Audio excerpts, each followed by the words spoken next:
की सुन लो वाणी, शांति दूत की सुन लो वाणी, शांति दूत की सुन लो वाणी, शांति दूत की सुन लो वाणी, शांति दूत की सुन लो वाणी, शांति दूत की सुन लो वाणी। रहेगा नहीं किसी नैन में पानी। हमारे यहाँ राम से पहले माँ जानकी का नाम आता है, हमारे यहाँ श्याम से पहले राधे रानी का नाम आता है। जगदम्बा की पूजा पूरा विश्व करता है, शक्ति की पूजा पूरी दुनिया करती है। मैं अपनी माता बहनों से कहना चाहूंगा, कुछ लोगों के भ्रम में आकर आप बहक मत जाइए। हमारे भारत का संस्कार जितना श्रेष्ठ है, उतना श्रेष्ठ संस्कार पूरे विश्व में किसी का नहीं है। पूरे विश्व में, पूरे विश्व में किसी का नहीं है इतना श्रेष्ठ संस्कार। जहां राम जी से पहले मां जानकी का नाम आता है, जहां श्याम जी से पहले श्री कृष्णाय वयम नमः। श्री मतलब श्री राधा सहिताय, राधा रानी के सहित उनको प्रणाम किया गया। किन कृष्ण को प्रणाम कर रहे हैं? बोले दैहिक, दैविक, भौतिक, तीन तापों से आप तृपित हो मेरे प्यारे हो। तीन ताप, एक दैहिक, शारीरिक, आजकल शुगर सबको है मोस्टली। 40 क्रॉस नहीं करते उससे पहले डॉक्टर के पास हम लोग उनका चैम्बर क्रॉस करने लग जाते हैं। डॉक्टर कहते तुम पे शुगर है। शारीरिक कष्ट, डायबिटीज या ये वो तमाम रोग हैं हम सबको। शारीरिक कष्ट, एक दैविक कष्ट, जैसे बारिश आ गई, ये आ गया, वो ये दैविक कष्ट है। और एक होता है भौतिक, ऐसा उसने कर दिया, ऐसा उसने कर दिया। तो तीन ताप हैं, जिन तीन तापों को जन्म देने वाला, जिन तीन तापों का संहार करने वाला। एक अच्छी बात बता दें कि एक भाव एक संत के मुख से हमने श्रवण किया, जो भगवान श्री कृष्ण की शरण में आ जाता है, जो भागवत की शरण में आ जाता है, वो इन तीनों तापों से हमेशा हमेशा के लिए मुक्त हो जाता है, हमेशा के लिए मुक्त हो जाता है। तापत्रय विनाशाय, इन तीनों तापों का विनाश करने वाले श्री कृष्ण, ऐसे श्री कृष्ण को हम प्रणाम करते हैं। अरे भैया देखो, एक बात तो सच्ची है, भय बिन होए न प्रीत। जब तक आपको भय नहीं होगा, आप किसी से प्रेम नहीं कर सकते। और प्रेम कर भी लिया तो थोड़े बहुत दिन के लिए वो प्रेम चलता है, फिर विदा हो जाता है। अगर प्रेम करना है तो भय का होना जरूरी है। वो भय कौन सा? हम भगवान से प्रेम करें तो भय किससे करें? बोले पाप से भय होना चाहिए हमको। भगवान से सच्चा प्रेम आपको कब होगा? बता दे रहे हैं मेरे प्यारे। भगवान से प्रेम हमें तभी होगा जब हमें पाप से भय होगा। भगवान से प्रेम होगा जब हमें मृत्यु से भय होगा। तो ऐसे श्रीमद् भागवत ग्रंथ को हम और आप महाराज श्री के सन्निधि में, उनकी छत्र छाया में, मुझे आपका तो नहीं पता लेकिन मैं बहुत एक्साइटेड था अयोध्या में कथा करने के लिए, महाराज जी की छत्र छाया में कथा करने के लिए। मुझे बड़ी खुशी हो रही थी जब मेरे पास में ये प्रेम भरा संदेश पहुंचा। जैसे किसी बच्चे को उसकी मन मुताबिक कोई वस्तु दे दी जाए, जितनी खुशी उसे होती है, उससे भी 100 गुना ज्यादा खुशी मुझे तब हुई जब मुझे ये पता चला कि मुझे अयोध्या में जाके महाराज जी की छत्र छाया में कथा करना। देखिए भैया, महाजनाय न कथा सपन था। सत्पुरुषों का सानिध्य आपके जीवन को सुंदर बना देता है। और जिन लोगों ने सत्पुरुषों का सानिध्य नहीं किया, निश्चित तौर पर उनके जीवन में बहुत बड़ी कमियां रह जाती हैं। और महाराज श्री की तो बड़ी कृपा है, कृपा दृष्टि से ही न जाने आपको क्या क्या प्रदान कर देते हैं। अब कितनी कहते हैं ना, प्रथम भगति संतन कर संगा, रामायण कहती। और अयोध्या में जब आज कलश यात्रा हो रही थी, शोभा यात्रा हो रही थी, मैंने एक बहुत अच्छी चीज देखी। अयोध्या में आज भी तपस्या मौजूद है, आज भी तपस्या मौजूद है। यहाँ के साधु संत जैसी तपस्या, जैसा जीवन व्यतीत करते हैं, शायद वो धीरे धीरे कई जगहों से वो तपस्या, वो नियम विदा हो रहे हैं, लेकिन अयोध्या में ऐसा नहीं है। अयोध्या में ऐसा लगता है कि आज भी श्री राम जानकी यहाँ पर भ्रमण कर रहे हैं, अपनी लीलाओं का दर्शन करा रहे हैं। तो महाराज श्री की बड़ी अहेतु की कृपा हुई। एक होती है कारण से कृपा, एक होती है अकारण ही कृपा। तो ये कारण ही कृपा है कि यहाँ पर हमें बुलाकर हमारी। और हाँ, एक बात बता दूं अयोध्या वासियों को, आप लोग सब बड़े इंटेलिजेंट हो, बड़े बुद्धिमान हो, बड़े पढ़े लिखे हो, बड़े ज्ञानी हो। हम यहाँ आपको ज्ञान का दर्शन कराने नहीं आए, हम तो यहाँ आपसे कुछ सीखने आए हैं और अपनी वाणी को पवित्र करने के लिए आए हैं। आपकी सन्निधि में बैठकर अपनी वाणी पवित्र करने आए हैं। तो हमारी कोई बात अगर पसंद ना आए तो अपना रिश्तेदार समझ के हमें भुला दीजिएगा, हमारी उस गलती को भुला दीजिए। रिश्ता क्या है बाद में समझाएंगे। और है साहब रिश्ता राम जी का और कृष्ण जी का बड़ा जबरदस्त रिश्ता है, तो वो हम बाद में समझाएंगे।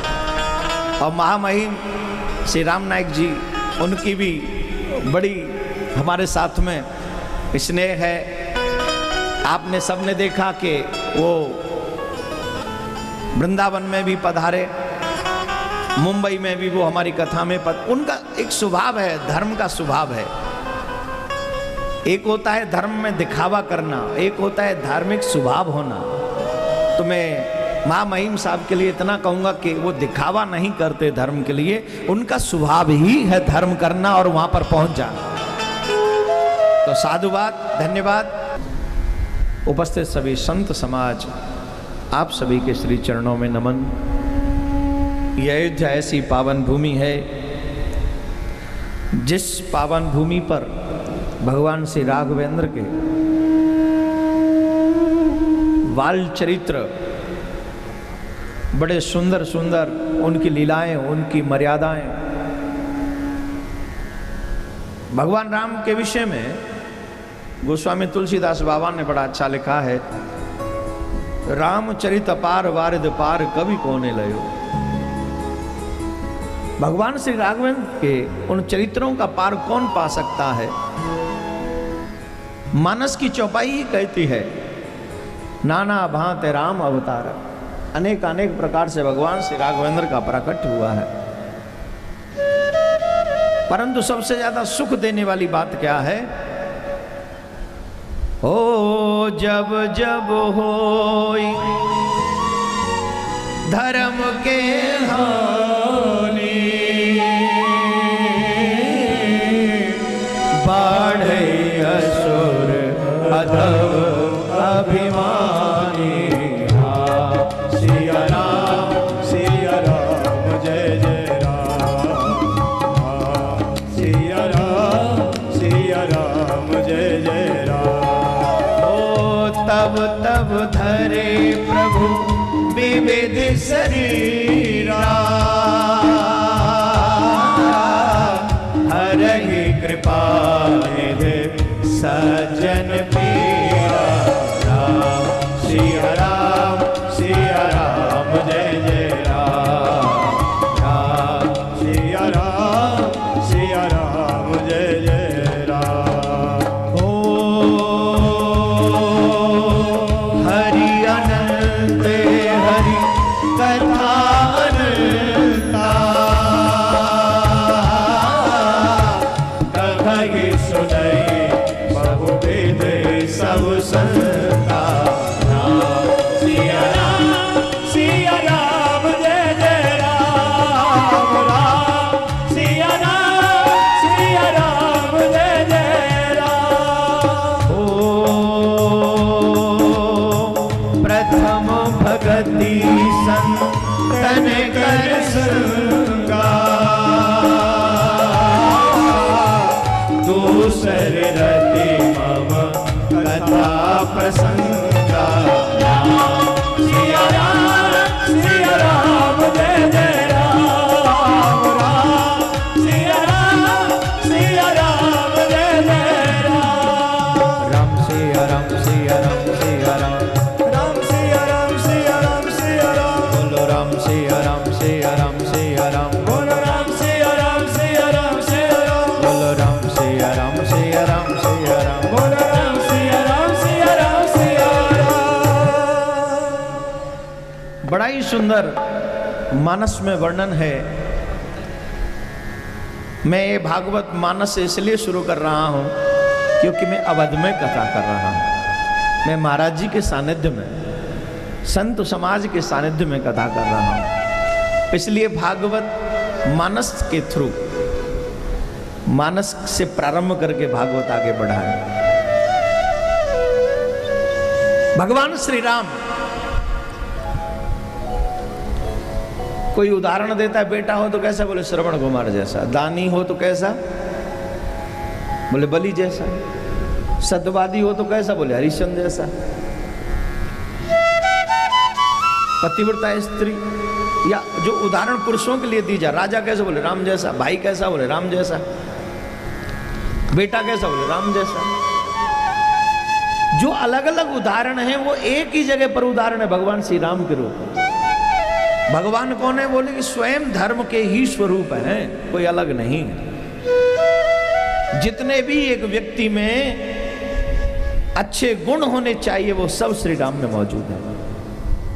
बेटा कैसा हो, पति कैसा हो, भाई कैसा हो, मित्र कैसा हो, राजा कैसा हो, पति कैसा हो, पिता कैसा हो, शिष्य कैसा हो, बड़ा कैसा हो, छोटा कैसा हो। जब बड़ा बनने की बारी आई तो छोटों के लिए राज्य छोड़ दिया। बड़ा उसे नहीं कहते जो हड़प लेता है, बड़ा उसे कहते जो त्याग देता है। जिसने पा लिया वो बड़ा हो ही नहीं सकता, जिसने छोड़ दिया बड़ा वही है। राम जी ने त्यागा, बड़े हो गए। नहीं तो और राजाओं में और राम जी में क्या फर्क रह जाता। अगर राम जी कहते थे ठीक है ले लेता हूं, तो राम जी में और राजाओं में अंतर क्या है फिर। या मैं कहूं कि राम जी में और राम वृक्ष में अंतर क्या रह जाता, तो ले ले। आज हमारे मथुरा में राम वृक्ष की चर्चा चल रही है, आप लोग न्यूज चैनलों पे रोज सुन रहे होंगे। मथुरा वासियों का जीना मुश्किल कर दिया उसने। 3-4 दिन से ऐसा माहौल खराब है, बहुत ज्यादा विचित्र मथुरा वृंदावन का। एक राम है और एक राम वृक्ष है। अब बताइए आपको कैसा पुत्र चाहिए, कैसा मित्र चाहिए, कैसा भाई चाहिए, राम जैसा कि राम वृक्ष जैसा, बताओ। ये राम जैसा बनना है तो अवध में तपस्या करनी पड़ेगी। मथुरा में 280 एकड़ जमीन थोड़ी घेरनी पड़ेगी। अयोध्या जैसा सम्राट राज्य त्याग देने से राम बनता है, और कुछ भी छीन ला, कुछ भी हड़प लेने से राम वृक्ष बनता है। पाने वाला बड़ा नहीं होता, त्यागने वाला बड़ा। तो भरत जी महाराज की चर्चा कर लो, लक्ष्मण जी की चर्चा कर लो, चारों में से किसी की चर्चा कर लो, वही महान दिखती है। तो मैं पहले ही कह चुका हूं, हे अवधवासियों, अयोध्या से कौन कौन कथा सुनने आए? अयोध्या से, अरे वाह, अच्छी खासी संख्या। नहीं, संत महात्मा पे तो एक ही काम है, कथा सुनना। ये घर वाले निकले, गृहस्थी निकले तो बहुत बड़ी बात है। ये तो ये समझ, अयोध्या में रहते हैं हम तो भजन कर ही रहे, हमें क्या जरूरत है कथा सुनने की। पर अवध में रहकर अगर आप भगवान से इतनी प्रीति करते हैं, भगवान की कथा से इतनी प्रीति करते हैं, वही प्रीति सीखने के लिए हम आपके पास में आए हैं। वही प्रीति सीखने के लिए, सुनाने नहीं आए, सिखाने नहीं आए, सीखने आए। हम आपके यहां सीखने आए हैं, ये ध्यान रखें। तो कथा श्रीमद् भागवत प्रारंभ करें। भागवत सत्संग से प्रारंभ होती है। संतों का एक समूह नैमिषारण्य में उपस्थित है। यहां पर भी संतों का पूरा समूह उपस्थित है। नैमिषारण्य यहां से दूर नहीं है। संतों के मन में एक ही जिज्ञासा हमेशा रहती है, भागवत पिपासु कैसा हो, भागवत सुनने का अधिकारी कौन है? बोले अथा तो ब्रह्म जिज्ञासा, ब्रह्म सूत्र है। ब्रह्म को जानने की जिज्ञासा जिसमें है वो भागवत सुनने का अधिकारी है। जिसको जिज्ञासा ही नहीं है, या भागवत भी हम इसलिए सुन लेते हैं कि भगवान हमें जो मांगेंगे वो दे देंगे, तो इसलिए भागवत दे तो देंगे, लेकिन जो सर्व फल है उसका सबसे बड़ा फल है, उससे आप वंचित रह जाओगे। भगवान को जानने की जिज्ञासा जिसमें है, भगवान को पाने की जिज्ञासा जिसमें है, सहीतः मूलतः वही भागवत कथा सुनने का अधिकारी है। जिसमें एक इच्छा है ना, जब बच्चे बड़े होते तो एक इच्छा रहती है हमें जॉब मिल जाए, हमारा काम अच्छा हो। वैसे ही मानव जीवन मिल जाए तो एक इच्छा रहनी चाहिए हमें भगवान मिल जाए, हमारा कर्म अच्छा हो, हमारा कर्म अच्छा हो जिससे हमें भगवान मिल जाए, जिसके अंदर ये फीलिंग है अथा तो ब्रह्म जिज्ञासा, जिसे ब्रह्म को जानने की, भगवान को जानने की इच्छा जिसके मन में मौजूद है, उसके लिए भागवत है। नैमिषारण्य में नैम से सुतमासीना मवी मागसु महामतिम कथामृत रसास्वाद कुशलो सौन को ब्रवीत। कथा श्रवण करने में कुशल, देखिए भैया श्रोता भी दो प्रकार के होते हैं, कुशल होते हैं, एक अकुशल होते हैं। वो जानते ही नहीं कथा कैसे सुननी है। एक बहुत अच्छी तरीके से जानते कथा कैसे सुननी है।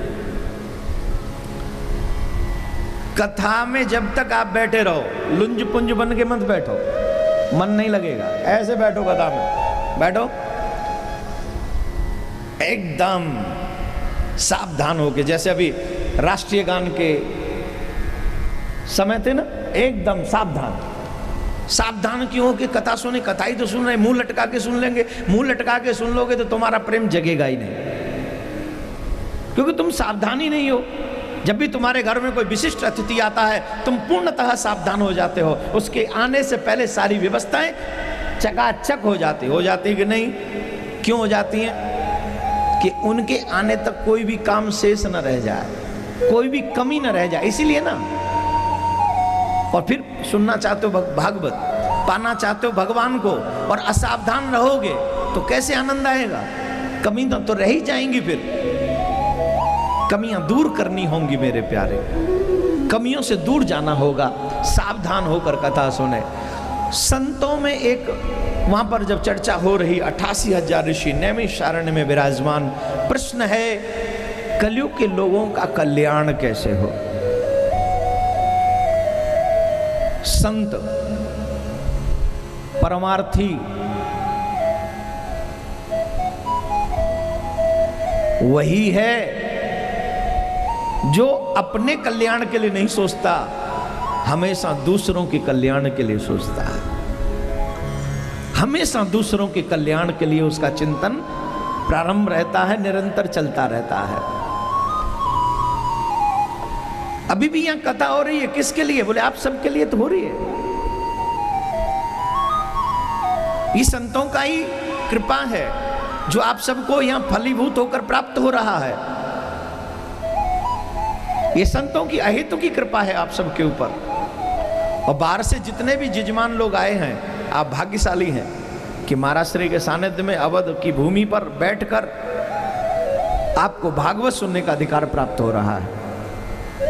जब भी किसी तीर्थ में आप जाकर कथा सुनते हैं तो आपको पूर्णतः सावधानी बरतनी चाहिए। संतों के प्रति सेवा भावी बने रहें, वाणी मधुर बनी रहे, जुबान से जिब्या से भजन चलता रहे। अनंत श्री विभूषित महंत श्री नृत्य गोपाल दास जी महाराज के 78वें जन्म महोत्सव के उपलक्ष्य में 10 से 16 जून 2016 तक श्री मणिराम दास छावनी श्री अयोध्या में पूज्य श्री देवकी नंदन ठाकुर जी महाराज के श्रीमुख से संपन्न हुई श्रीमद् भागवत कथा 13 अगस्त 2016 से प्रतिदिन रात्रि 10 बजे से आस्था चैनल के माध्यम से श्रवण करें।